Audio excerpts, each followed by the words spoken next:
Boa noite.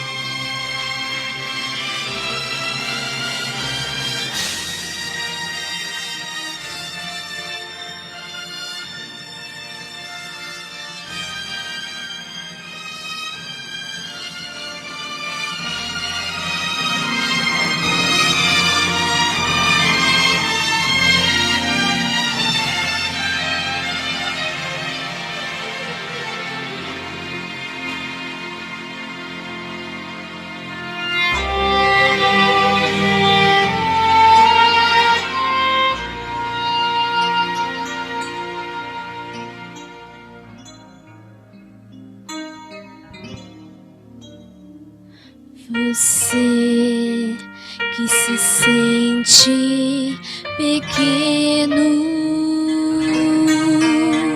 dirija seus olhos a Deus.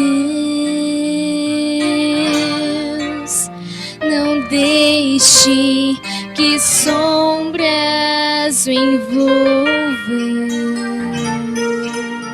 Entregue sua vida a Deus. Deus sabe o que vai dentro da alma. Deus ouve a oração suplicante. Deus vê sua angústia e o acalma.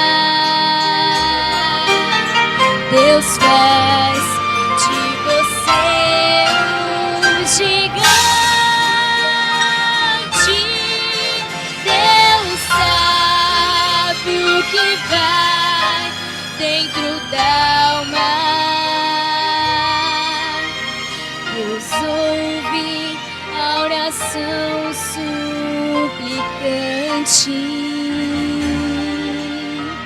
Deus vê sua angústia e o acalma. Deus sabe, Deus ouve, Deus vê.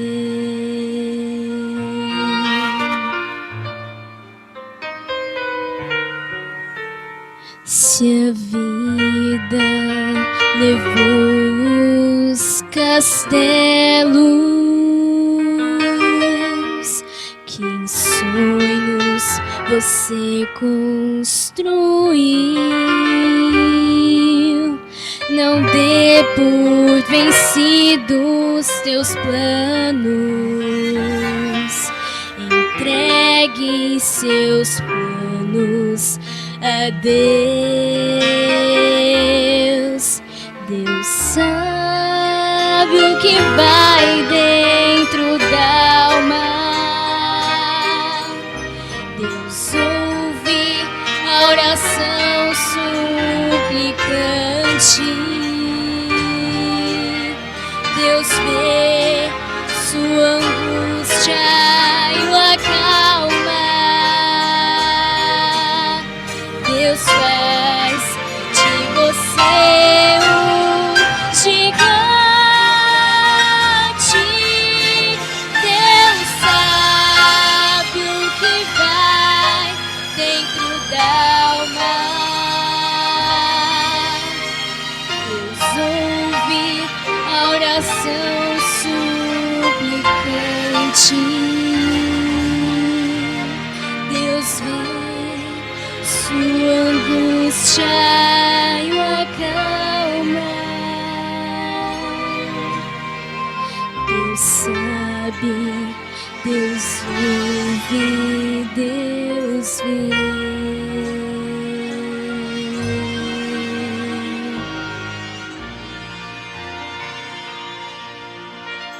Amém. Boa noite. Hoje nós arrumamos uma estratégia aqui. Já que vocês gostam de sentar atrás, nós chegamos mais para perto. Se vocês afastar, nós chegamos mais ao púlpito. Nós vamos ficar sempre juntos, viu? Como é que é vir para a igreja sem chuva? Que os outros dias, né? A gente vê mesmo pela fé. Né? Edivaldo, quando é que você vai encher esse tanque aí? Esse tanque batismal aí? Vamos ter que encher, né? Se não tiver fé, não tem batismo. Se tiver fé, tem, né? Eu tenho uma promessa aqui a pagar. Maria Luísa, né? Eu fiquei de te dar um presente. Vem aqui na frente receber.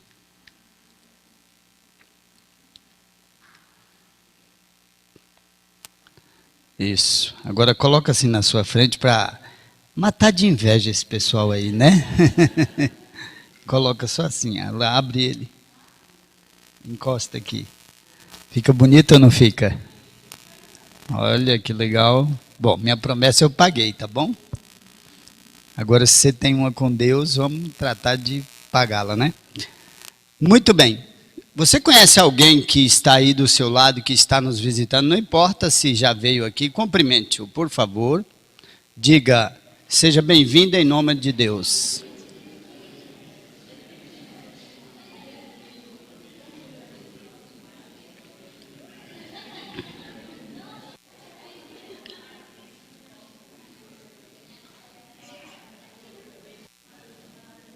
Amém.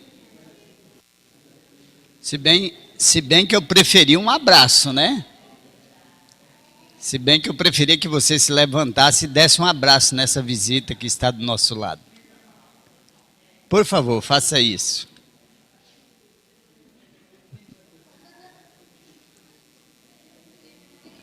Ó, tem uma irmã que está nos visitando lá atrás, eu quero que alguém vá lá e dê um abraço nela, por favor. Tem a Jusilene ali também, dê um abraço nela ali, ó. Vamos cumprimentar os nossos amigos que estão vindo. É isso aí.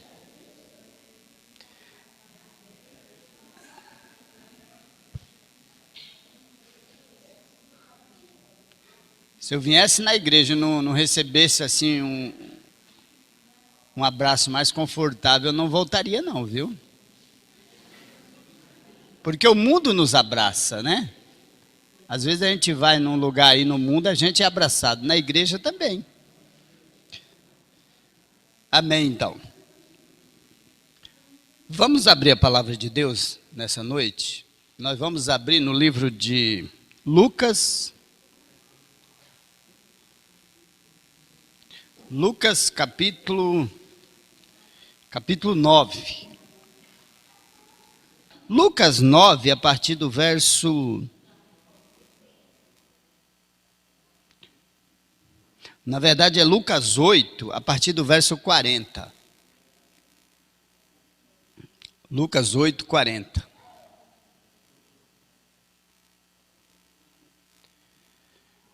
Todos encontraram? Quem precisa de uma Bíblia, é só levantar a mão.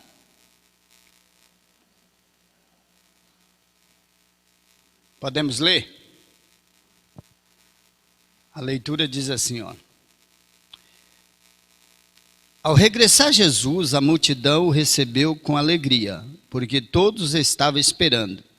E eis que veio um homem chamado Jairo, que era chefe da sinagoga, e prostrando-se aos pés de Jesus, lhe suplicou que chegasse até sua casa, pois tinha uma filha única de uns 12 anos, que estava à morte.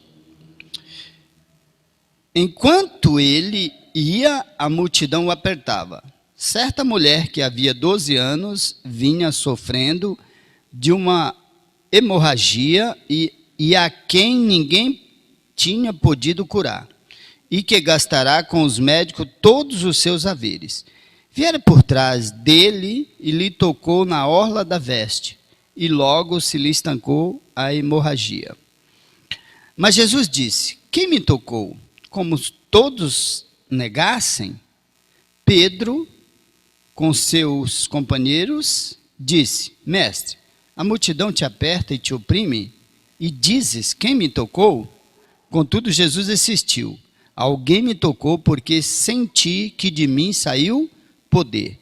Vendo a mulher que não podia ocultar-se, aproximou-se trêmula e, prostrando-se diante dele, declarou à vista de todo o povo a causa por que havia tocado e como imediatamente fora curada. Então lhe disse Jesus: filha, a tua fé te salvou, vai-te em paz. Amém? Essa é a palavra de Deus para nós nessa noite. Amém, irmão? Vamos mais longe. Esse é o nosso pão espiritual nessa noite. Amém? Por isso nós vamos clamar ao Espírito Santo que eles, nessa noite, nos deu o privilégio de, através dessa palavra lida, a gente possa entender a voz de Deus e ouvir a voz de Deus. Não adianta vocês ouvir a voz do Nogueira aqui, que vocês vão para casa do mesmo jeito. Se vocês ouvirem só a minha voz, não vai fazer sentido nenhum. Agora, se vocês ouvirem a voz do Espírito Santo, eu tenho certeza que algo de interessante e de bom vai acontecer na vida de vocês, amém? Mas para isso, nós precisamos orar. Vamos orar então? Querido Deus, nessa noite viemos aqui sedentos, Senhor, de ouvir a palavra. Já cantamos, já nos alegramos, já abraçamos, já cumprimentamos, mas agora queremos participar dessa ceia espiritual. Por isso, Senhor, que seja quebrado todas aquilo que impede de ouvirmos a Tua voz. Que esqueçamos o mundo lá fora, Senhor, e fixamos apenas nossos pensamentos aqui dentro e na Tua palavra. Mas para que ouvirmos a Tua voz é necessário que nos perdoe, Senhor. Se entramos aqui pecadores e cheios de pecados, que o Senhor, pelo menos nesse momento, nos purifique. Porque continuamos pecadores, mas não queremos ser participantes do pecado. E que o Espírito Santo de Deus tenha autonomia para entrar e sair nessa casa e permanecer conosco nesses momentos que se seguem. Por isso, tenha misericórdia, Senhor. Não deixe que meus pensamentos e a minha voz seja o que vai prevalecer aqui, mas sim a Tua vontade, em nome de Jesus. Amém. Amém, Senhor. Muito bem. Tem algo que a gente crê, por exemplo, com certeza a gente crê que o primeiro ancião tem mais fé do que nós, né? Que o pastor da igreja tenha mais fé do que a gente. Que o presidente da Associação Paulista Leste tenha muito mais fé do que nós, né?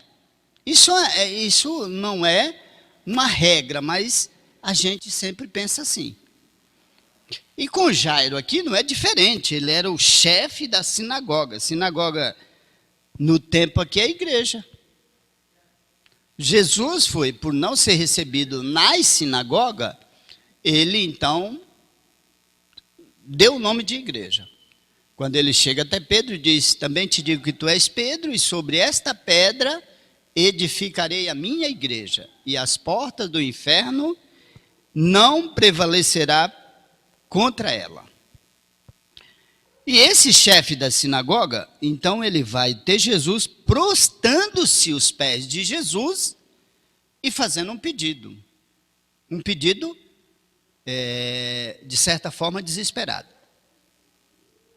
Agora me vem algo, já que estamos falando de fé, será que o pedido de Jairo era por fé ou por desespero? Porque às vezes no momento a gente não sabe saber se é fé ou se é desespero, né? Porque tem diferença de um para o outro, não tem? Eu posso ter muita fé na hora que eu estou desesperado, mas na hora que está tudo bem, minha fé pode não ser lá grande coisa. Eu quero ler um texto só para comparar essa ação do Jairo. Tudo bem? Vamos voltar uma página da Bíblia aí, vamos ler no versículo 7, 7 verso 1 em diante.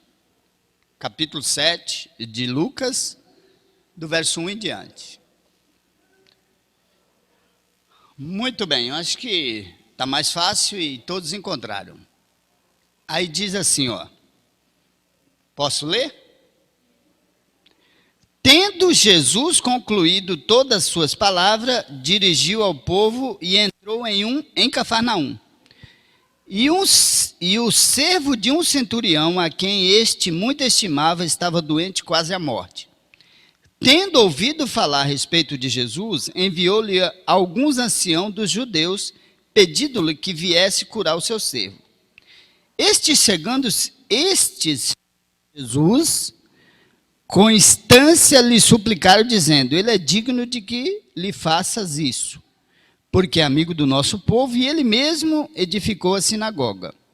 Então Jesus foi com eles, e já perto da casa do centurião, enviou-lhes amigo a lhe dizer: Senhor, não te incomodes, porque não sou digno que entres na minha casa. Por isso, eu mesmo não me julguei digno de ir a ter contigo, pois manda com uma palavra e meu rapaz será curado.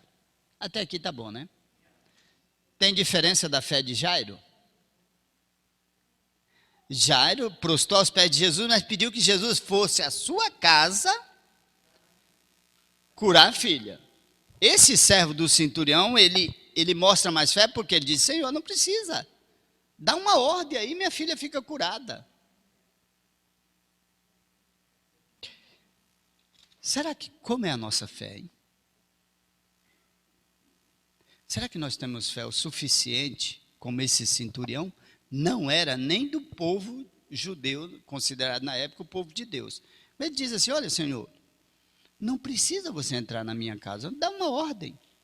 Jairo não se prostrou aos pés de Jesus e disse: olha, Senhor, peço que vá à minha casa, que minha filha está doente, e para que o Senhor a cure. E aí Jesus está indo com Jairo. Jesus está indo até a casa de Jairo. A multidão seguindo. E quem é que no meio do caminho chega até Jesus e faz a multidão parar? Uma mulher. A mulher, então, uma mulher doente, com muitos anos com a doença, gastou tudo o que tinha com os médicos. E vocês sabem qual eram os médicos naquela época? Era o sacerdote. Não existia médico. Era um sacerdote. E o sacerdote dificilmente ia tocar nessa mulher na condição que ela estava. Então, na verdade, ele só tinha tomado o dinheiro dela. E ela então vai até Jesus, vem por trás, toca na orla de Jesus e sai, e vai saindo de fininho. É assim que a gente deve chamar, né? Vai saindo de fininho. Quando Jesus diz assim: quem me tocou?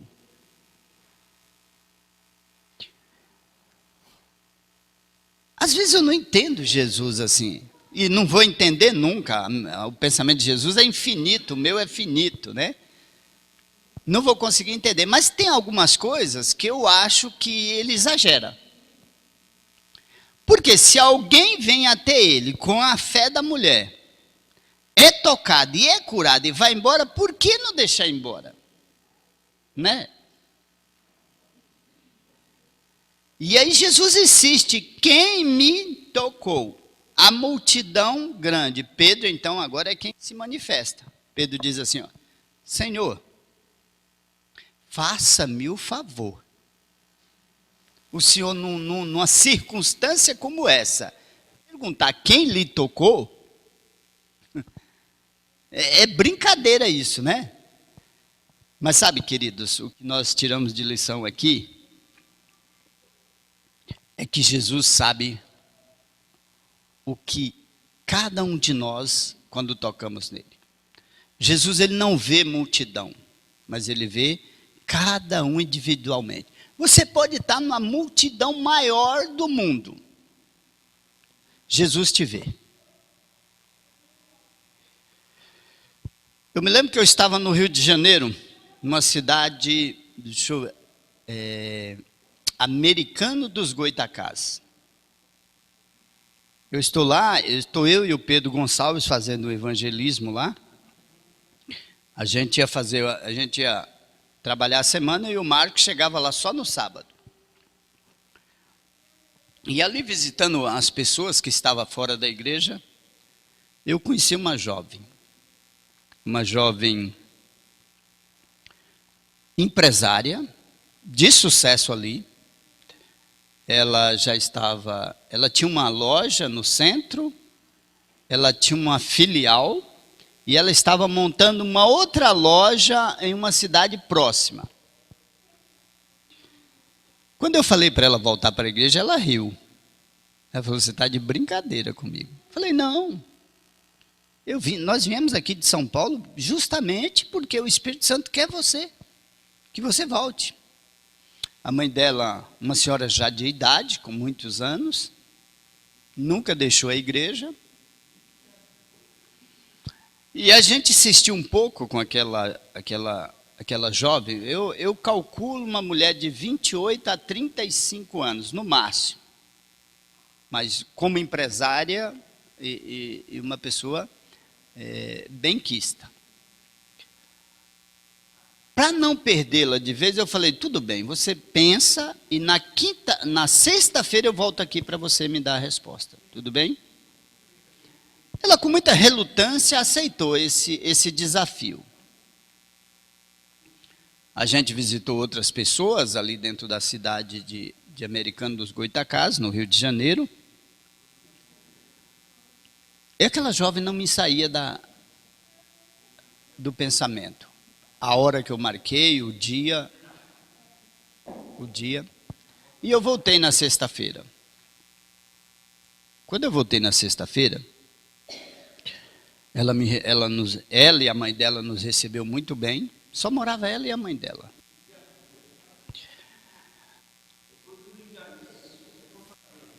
Aquela jovem, então eu volto, pergunto por ela,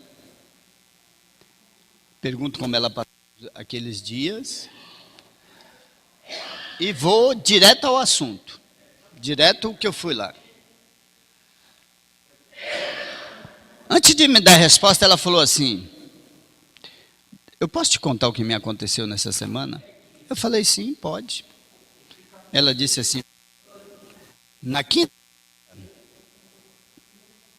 quinta-feira, eu saí com meus amigos, nós fomos num barzinho, havia um lugar de diversão. Cheguei lá na quinta-feira, eu não quis dançar, fiquei apenas bebendo cerveja na mesa, e os meus amigos sempre indo dançar. Alguém chegava, me chamava, eu não queria. Eu estava muito no fundo, próximo às caixas de som, eu não conseguia ouvir ninguém. Um certo momento, todos saíram para dançar e eu fiquei sozinha. Eu não queria dançar, não queria ninguém naquela noite. Quando um jovem, um rapaz, ela falou, se aproxima, ele vem andando na minha direção. Quando ele vem andando na minha direção, eu percebi que ele vinha até mim. E eu já comecei a falar com ele de longe: não, eu não quero dançar, eu não quero. E ele veio se aproximando, veio. Eu não quero. Ele chega até meu ouvido, ela contando para mim, chega até o meu ouvido e diz assim: ó, vá para casa agora, que tem alguém orando por você. O jovem chegou, ela falou: não quero dançar. Ele falou: eu não vim falar isso, eu vim te dar um recado, vai para casa agora. Ela então paga a conta, ela paga a parte dela, os amigos voltam, e diz: você já vai? Ela diz assim: já, eu não quero mais ficar aqui. Ela paga a conta, pega o carro e vai para casa. Quando ela chega em casa, ela chega até a porta, que ela vira a chave, que ela tenta empurrar a porta não vai. Com muito jeito, ela conseguiu empurrar a porta, entrou, ligou a luz, logo no interruptor, quando olhou, a mãe dela estava ajoelhada, orando por ela. Isso na quinta-feira. Na sexta-feira, quando eu falei: então, você aceita voltar para a igreja? Ela disse: aceito, porque um anjo falou comigo dentro de uma festa, eu bebendo cerveja e o som alto. Um anjo de Deus. No sábado ela foi batizada. eu percebi que ela não entrava na igreja. Ela não conseguia entrar na igreja. Ela ficava rodando porque ela tinha muito a perder. Não tinha nada a perder, mas dentro das condições que ela estava, era muito difícil para ela tomar aquela decisão. Porque ela teria que fechar as lojas no sábado. Ela foi a última a ser batizada. Mas ela só entrou dentro da igreja no último momento. A história aqui, quando Jesus diz para aquela mulher, olha, quem me tocou? Jesus, às vezes a gente não entende, mas se aquela mulher toca em Jesus, recebe a cura e volta para casa, ela teria Jesus, quem sabe, como um milagreiro, um curandeiro. Alguém, quando você está doente, vai procurar e é sarado. Mas não era isso que Jesus queria. Jesus queria trazer aquela mulher de volta à sociedade, porque com 12 anos, com fluxo de sangue, ela era uma mulher que não participava mais da sociedade. O convívio social dela já tinha ido por água abaixo. Ela seria curada, mas não seria restaurada. Então Jesus, quando a mulher responde o que aconteceu e por que ele tocou nela, Jesus diz para ela assim, olha que frase linda Jesus diz aqui no 48. Então lhe disse, filha. Quando ele diz filha, aquela mulher disse, eu tenho um pai, eu tenho alguém. Porque dentro da sociedade judaica, com a condição que ela estava, ela não podia tocar em ninguém. Se ela tocasse uma pessoa, a pessoa estava imundo. Por isso que ela não quis tocar em Jesus, ela quis tocar apenas na orla. Então, quando Jesus diz para ela, filha, ele está trazendo de novo ela para a sociedade. Ele está dizendo, não, eu não sou apenas alguém que vai te curar. Eu sou alguém que vai te restaurar. Eu sou alguém que vai te trazer de volta o convívio social. Eu sou o teu pai. Eu sou o teu Deus. Só que Jesus tinha uma outra intenção. Quem era a pessoa que estava angustiada para que Jesus fosse até a casa dele? Jairo. Jesus está mostrando para Jairo, olha aí, Jairo, você está preocupado? Eu posso fazer qualquer coisa. E eu imagino Jairo naquele momento dizer, Jesus, vamos para a nossa casa, por que essa mulher não vai embora? Porque, entendeu? Já pensou que quando nós ficamos angustiados por alguma coisa? Essa era a condição de Jairo. Ele sabia que a filha dele tinha pouco tempo de vida. Ele só não sabia que uma ordem de Jesus ela estaria restaurada. Sabe, irmãos, às vezes nós estamos na igreja há tanto tempo, há tantos anos, quem sabe até trabalhando, quem sabe dando parte da nossa vigor físico para trabalhar para a igreja. Mas no momento de fé, nós andamos tão pouco. No momento que precisamos realmente ter fé, a gente andou tão pouco que se a gente fosse expressar a nossa fé, seria uma vergonha. O que essas duas histórias têm para dizer para nós é até onde nós andamos. E aí, na sequência da leitura, a Bíblia diz no 49, falava ele ainda quando veio uma pessoa da casa do chefe da sinagoga dizendo, tua filha já está morta, não incomodes mais o mestre. Irmãos, se o chefe não tem fé, imagina as pessoas que trabalham com ele. É o que está mostrando aqui, as pessoas da casa de Jairo. Se o patrão não tem fé, se o chefe não tem fé, quem está com eles também não tem fé. Se o primeiro ancião dessa igreja não tem fé, não tiver fé, o resto dos membros também não terão. Se o pastor dessa igreja não tiver fé, os membros vão ser do mesmo jeito.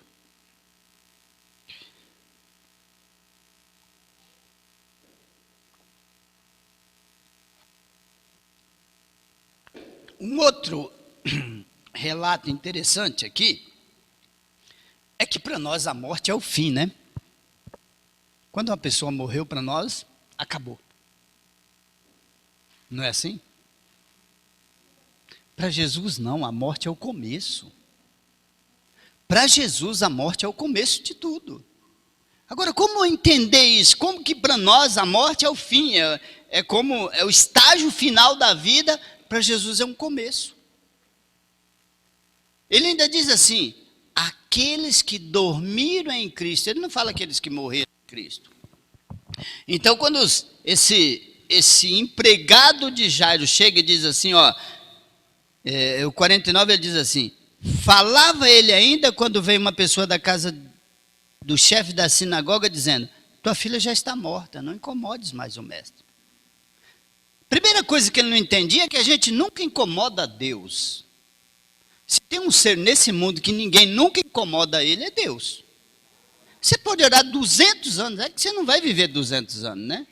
Mas você pode orar 100 anos por uma pessoa que você não incomoda a Deus. Você pode orar 3 vezes o dia pela mesma coisa. Não incomoda a Deus. Sabe o que Deus faz? Quando você ora por uma coisa e insiste, ele diz assim, olha que legal meu filho, viu? Vi como ele confia em mim. Agora, a gente incomoda um outro ser humano. Começa todo dia aí na casa do seu vizinho pedir algo emprestado para você ver se não incomoda. Incomoda. Mas Deus não se incomoda. Ninguém consegue incomodar Deus. Ninguém. E aí eles dizem assim, não incomode mais o mestre.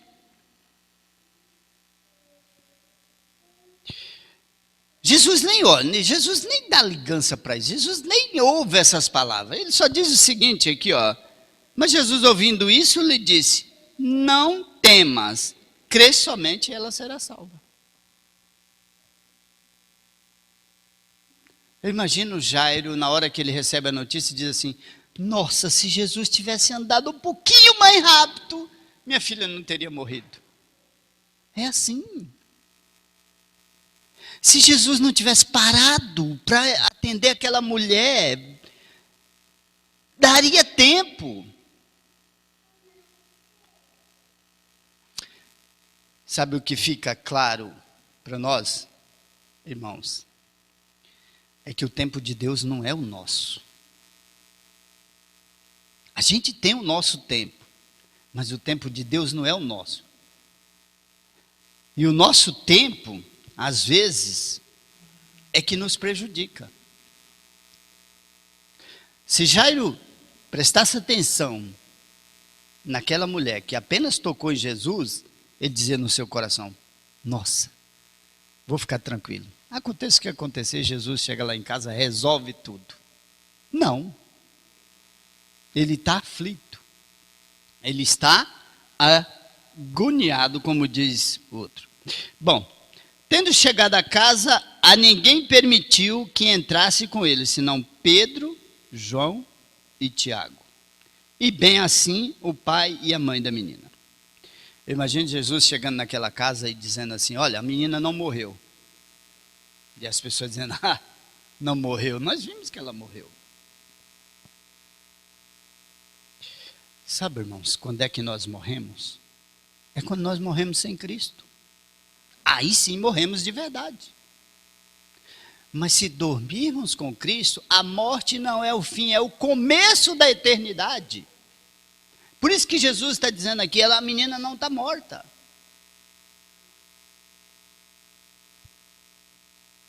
O começo da eternidade é quando nós dormimos em Cristo. Por cristão não há morte. Há um sono um pouquinho mais longe. Adão, por exemplo, está dormindo há muito tempo. Eu até invejo Adão, viu? Pelo tempo que ele está dormindo. Eu gosto muito de dormir. E dormir um pouquinho mais? Para acordar na eternidade, ouvir a voz de Jesus. Nogueira, levanta. Edivaldo, levanta. Gente, nós vamos acordar achando que passou 1 hora. Achamos que passou 2 horas. Na verdade, às vezes passou 15, 20 anos. Muito bem. Sabe que fé é uma coisa assim? É algo assim que a gente não consegue calcular. E sabe que precisamos ter fé? Fé é o seguinte, é confiança. Se você confia no seu marido, você tem fé nele. Se o seu marido confia na sua mulher, tem fé. Agora, se não confia, é igual Jesus. Se você confia em Jesus, isso é fé. Não é que um tempo eu preciso ter mais fé e outro tempo menos fé. Não, eu preciso confiar. O que faltou em Jairo foi confiança. O que tinha demais lá no centurião era confiança em Jesus. Agora, será que nós temos confiança o suficiente? E a irmã Isabel tinha confiança. E a irmã Isabel, quando eu cheguei para trabalhar ali em Perus, que ela se prontificou a sair comigo, e não sei se por sorte dela ou azar, que também não existe, né? Não existe essas prerrogativas, mas estava muito calor. E uma pessoa de 70 anos, andando em Perus, me dava dó dela. Mas foi a única que se prontificou. Ou, aliás, foi a única que Deus colocou no meu caminho. E eu tinha que agradecer a Deus. E aí eu estava subindo, e a irmã Isabel parava e dizia, Nogueira, meu irmão Nogueira, espera um pouquinho, espera um pouquinho. Calma, tranquila, só ofegante. E eu esperava. E aí eu tinha mais vigor, subia de novo, e ela, irmão Nogueira, mais um pouquinho devagar. Demoremos para subir aquele morro. Num desses momentos eu falei, irmã Isabel, a senhora com essa idade, nasceu na igreja e está aqui com 70 anos pregando o evangelho. E ela disse para mim uma coisa que me surpreendeu. Quando ela disse assim, irmão Nogueira, se o senhor conhecer a minha história, o senhor saberá por que eu estou aqui. Eu falei, mas claro que eu quero conhecer. Ela disse, há 2 motivos, uma paranaense, sabe, descendente de alemão, falava um pouquinho enrolado. Há 2 motivos que eu não posso te falar agora. Primeiro, eu estou, ela disse assim, derramando, ela disse, os fatos aqui para fora. Segundo, a história é longa. Eu falei, quando você vai me contar? Ela disse, vai quarta-feira lá em casa, 3 horas da tarde. Isso era um sábado. Contei domingo, contei a segunda-feira, contei a terça-feira, na quarta-feira eu estava lá com a irmã Isabel. Depois que ela me contasse a história, a gente ia sair para fazer algumas visitas. E eu não sei como ela descobriu, estava lá uma jarra de suco de goiaba, que eu gosto demais, em cima assim. Ela fez suco de goiaba com pão de queijo caseiro. Eu falei assim, se a história for ruim, o lanche compensa. Um suco de goiaba bem consistente mesmo. E ela começou assim. Nasci na igreja adventista. Sabe que você sabe quando uma história vai ser boa? Eu não sei se você tem esse pressentimento. Quando alguém inicia a história, você sabe se ela vai ser boa. Quando ela falou assim, eu nasci na igreja adventista, eu falei, a história é boa. Sentei, enchi. Ela tinha, hoje não se usa mais, lembra das mesas de centro? Ela botou uma mesa de centro, botou suco de goiaba, uns pão de queijo ainda fumaçando. Eu sentei de frente e ela se recolheu e sentou assim numa cadeira de balanço. Começou a balançar e contar a história. Quando ela falou assim, eu nasci na igreja adventista eu enchi o meu copo de suco. E ela disse assim: sempre fui adventista, nunca saí da igreja. Mas me casei, tive 5 filhos.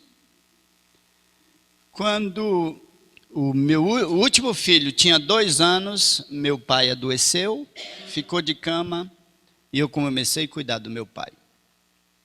2 anos depois, o meu marido adoeceu e ficou de cama e eu tive que cuidar dos 2. A filha mais velha nessa época, 9 anos de idade. Da mais velha até o mais novo, com 4 anos agora, né?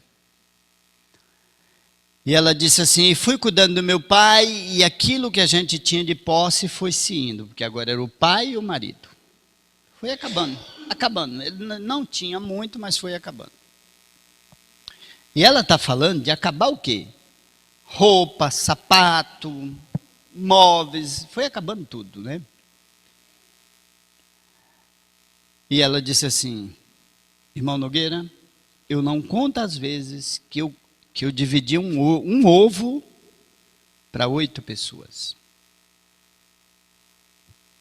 Um ovo? Eu interrompi ela e falei: irmã Isabel, se tivesse, tinha ali uma farinha e um arroz, dava para conversar. Ela dizia: não, só tinha o ovo. Eu já cheguei em casa, cozinhei um ovo, já dividi ele em 8 pedaços. Às vezes ele esfarelava. Eu arrumei uma faca bem amoladinha para dividir. Gente, é muito pouco. E ela dizia que tinha isso por dia para ser o almoço e a janta. Ela disse que a situação foi ficando insuportável. Um dia ela teve um relance. Ela disse: para aí, eu sou uma adventista do 7º dia. Eu sempre estive nos caminhos de Deus. Eu não vou aceitar essa situação. Isso ela está pensando, enquanto está passando os mulambos, que ela chamou, não foi de roupa, de mulambo dos filhos e do marido. Ela disse: amanhã eu vou tomar uma decisão. No dia seguinte, não tinha nada mesmo para comer. Os filhos, quando acordassem, não tinha nada. Ela então desce, morava em cima, desceu até a estação de Perus. Em vez de entrar no trem, ela dá a volta, vai até a linha do trem, coloca o pé no trilho do trem, olha para o céu e faz esse gesto: se o Senhor não mudar a minha vida, à tarde eu vou voltar aqui, vou subir na linha e não vou sair. Volta, retorna, entra no trem de Perus, vai até a Estação da Luz, desce e vai ali na rua José Paulino, né? Começa a andar para cima e para baixo. Mas ela disse que estava tão preocupada com o que teria que fazer à tarde, que ela não via placa de emprego, não via nada. E ela começou a ir e voltar, ir e voltar. Lá para as 4 horas da tarde, ela ouve uma voz muito longe, porque ela já estava, nesse momento, com os olhos cheios de lágrimas, né? Embasada. Alguém dizia assim: ei, moça! Insiste, né? Ela vira, havia abrido uma portinha, e alguém perguntando para ela: você está procurando emprego? Ela disse: sim, estou. Você sabe costurar? Ela disse: sim, sei. Você quer fazer um teste conosco? A gente tem aqui um ateliê. Se você passar no teste, a gente te contrata. Ela entra, faz o teste naquelas últimas 2 horas, que resta ainda para o dia. Quando termina o teste, ela levanta, a mulher fala assim para ela, a gerente que cuidava daquilo ali fala assim para ela: você passou no teste, se você quiser trabalhar conosco, pode voltar amanhã.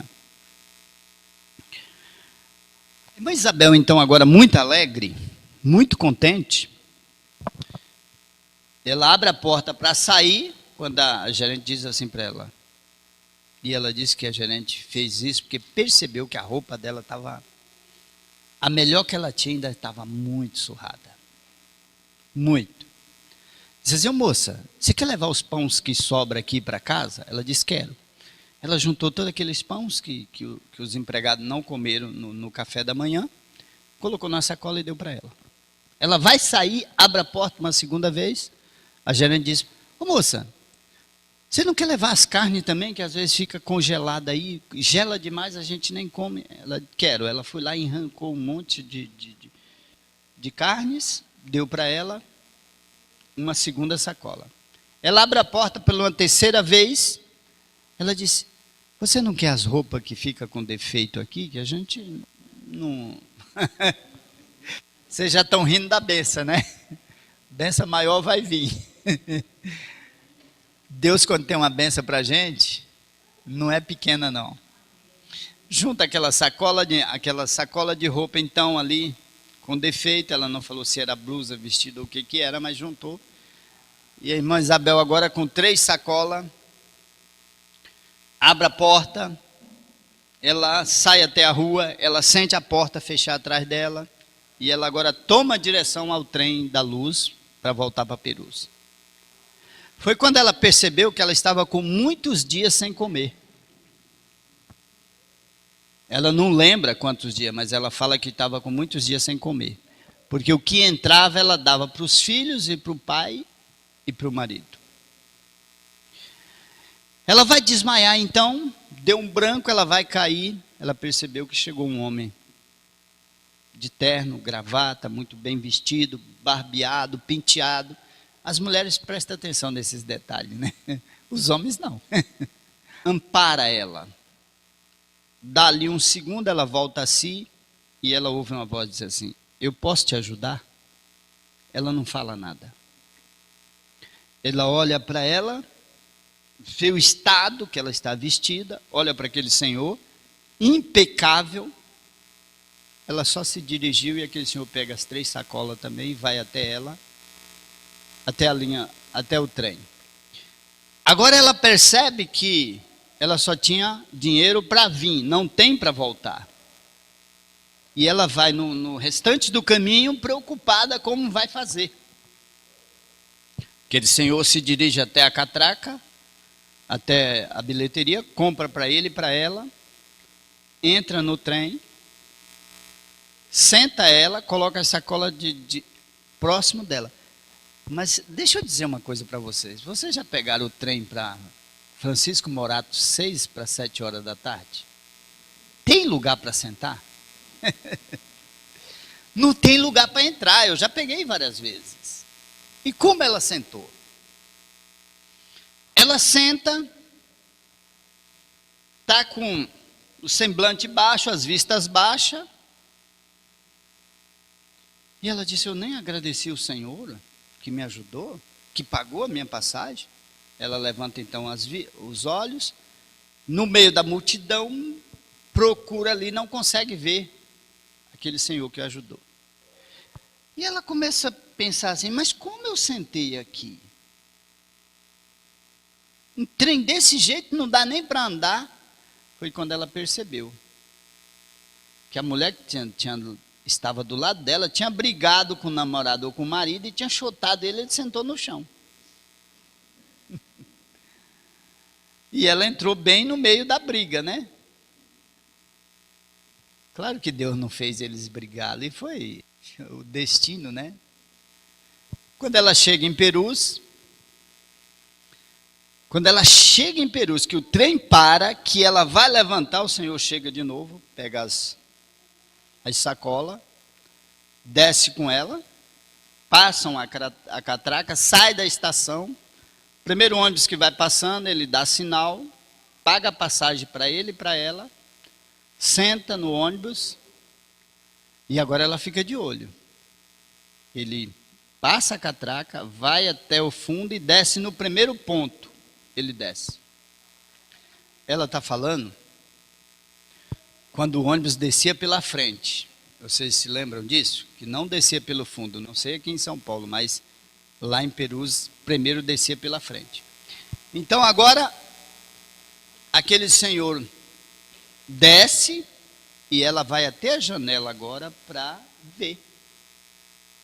Ela só viu descer. Não viu para onde ele foi.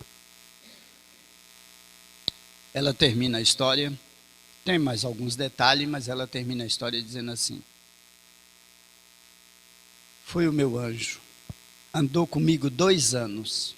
Ela disse, por 2 anos, aquele senhor andou com ela, enquanto ela melhorou de vida. Nesse momento eu pego a jarra de suco, já está vazia. Porque eu bebi sem sentir. Tanto que eu fiquei ligado na história. Fiquei acompanhando a história, eu não percebi que eu bebi o suco todo. Sem falar nisso que o pão de queijo também estava afindando. E a dona Isabel agora vira para mim com os olhos cheios de lágrima e diz assim: entende agora porque eu não posso deixar de trabalhar para Deus? Os olhos cheios de lágrimas e eu também já chorando. Porque quando eu precisei, ele andou comigo 2 anos. Irmãos, nós falamos da história de Jairo. Nós falamos, quem sabe, até da nossa falta de fé.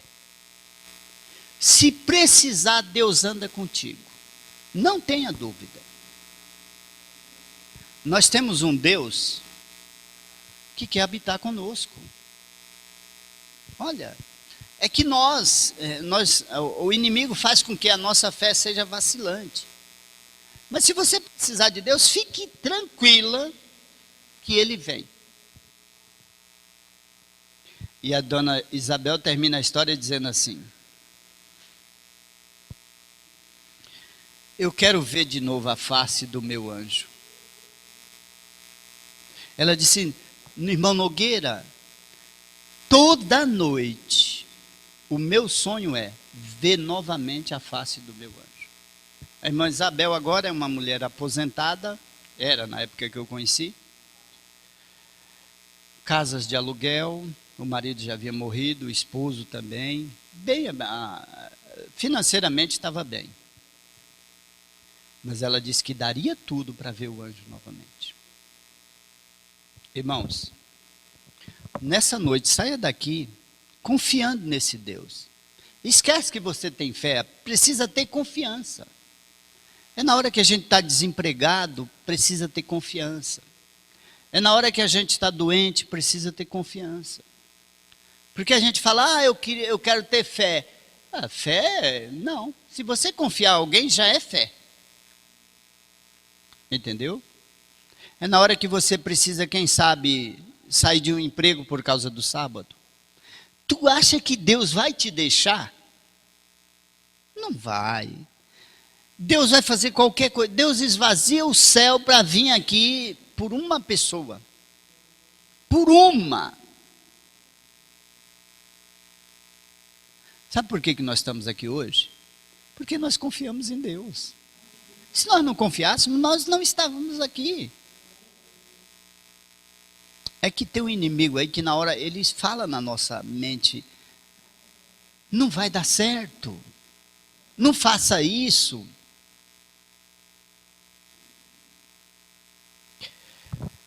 Ouvindo a história da irmã Isabel,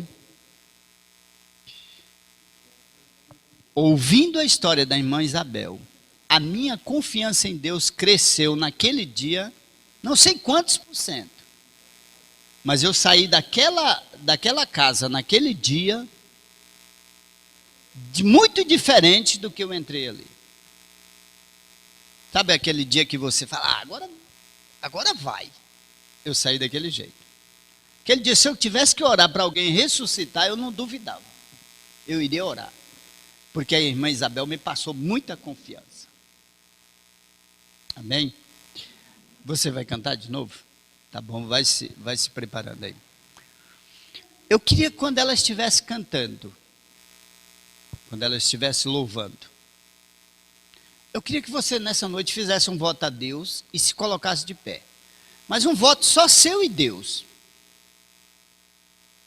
Ninguém se intrometesse nisso. Não pense em ninguém. Pensa em você e Deus, faz um voto e fica de pé. Isso é uma maneira de mostrar a nossa confiança a Ele essa noite. Não importa o que você vai fazer esse voto a Deus. Mas eu gostaria, enquanto ela estivesse louvando, você fizesse isso. Amém?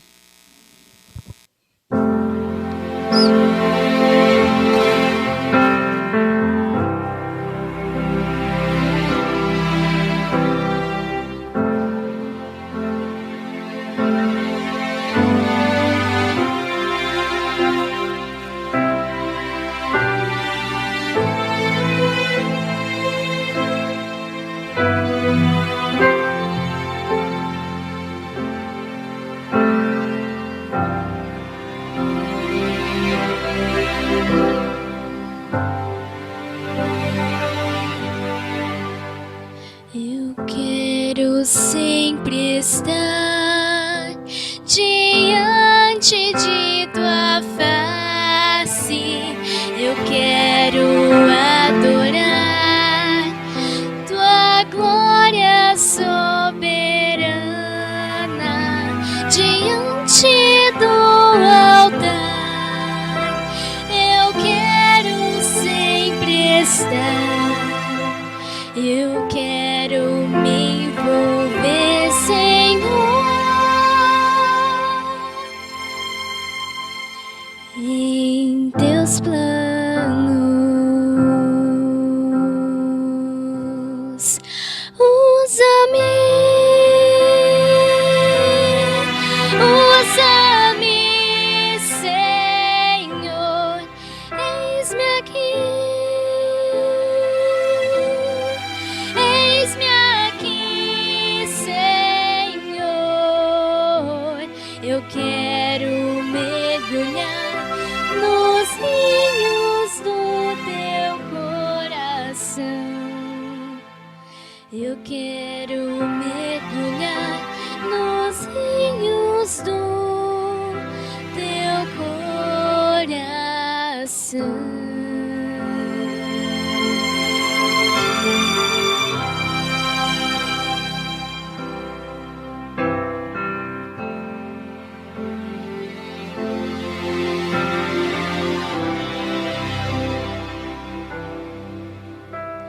Eu quero sempre estar diante de tua face.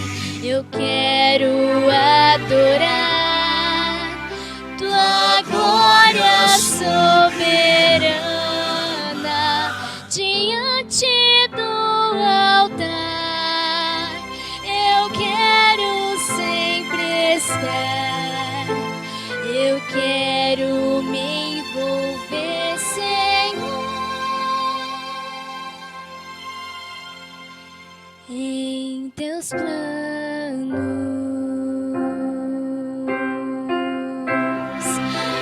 Usa-me, usa-me, Senhor, eis-me aqui.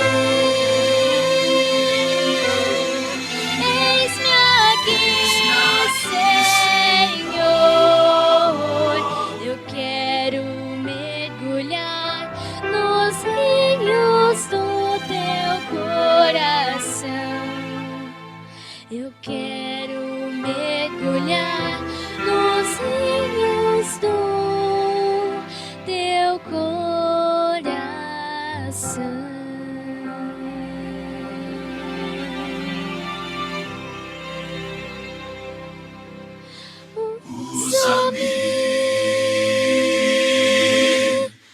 Usa-me, Senhor, eis-me aqui.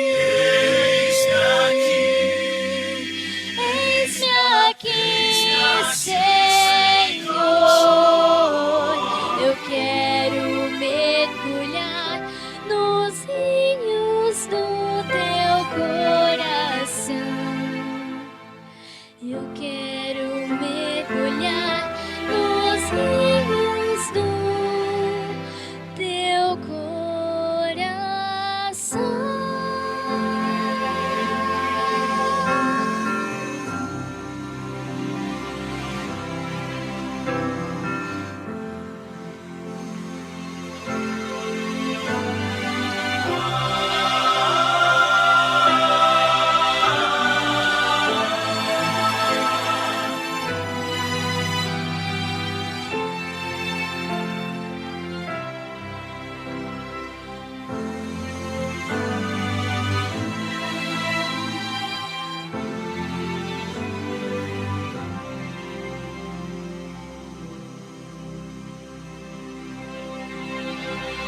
Muito bem. Se você tiver que faltar algum dia essa semana, não falte amanhã. Porque amanhã eu quero contar de uma pessoa chamada Marcela que ressuscitou com uma oração. E mora aqui no Grajaú, viu? Deu-se mais ou menos assim, eu cheguei lá para fazer visita lá, ali próximo ao Grajaú, me deram uma lista de ex-adventistas, eu bati na casa de uma ex-adventista e uma mulher me aparece na porta chorando. Foi a primeira vez que alguém abre a porta chorando. Eu me apresentei e falei, olha, eu vim para te visitar, que você está afastado da igreja. Ela falou, moça, agora eu não posso, que eu estou indo no hospital, que a minha filha, eu acabo de receber a notícia que a minha filha faleceu. Eu falei, eu posso fazer uma oração por você? Ela falou, pode. E naquele momento, sem entrar na casa dela, eu fiz uma oração. E o resto eu conto amanhã, tá bom? Então não falte. Muito interessante, vocês vão ver. Amém, vamos orar? Querido Deus e eterno Pai, obrigado por estarmos aqui, obrigado por ouvirmos a Tua voz. Só te pedimos que nos leve em segurança para nossas casas e que, ao sairmos daqui, sairmos acompanhados com a Tua companhia, Senhor. Não queremos vir à igreja e deixar o Senhor da igreja. Queremos levar conosco para nossos lares. Obrigado por essa semana e, por favor, Senhor, nos leve durante esta semana a pessoas que necessitam estar aqui para ouvir a Tua voz.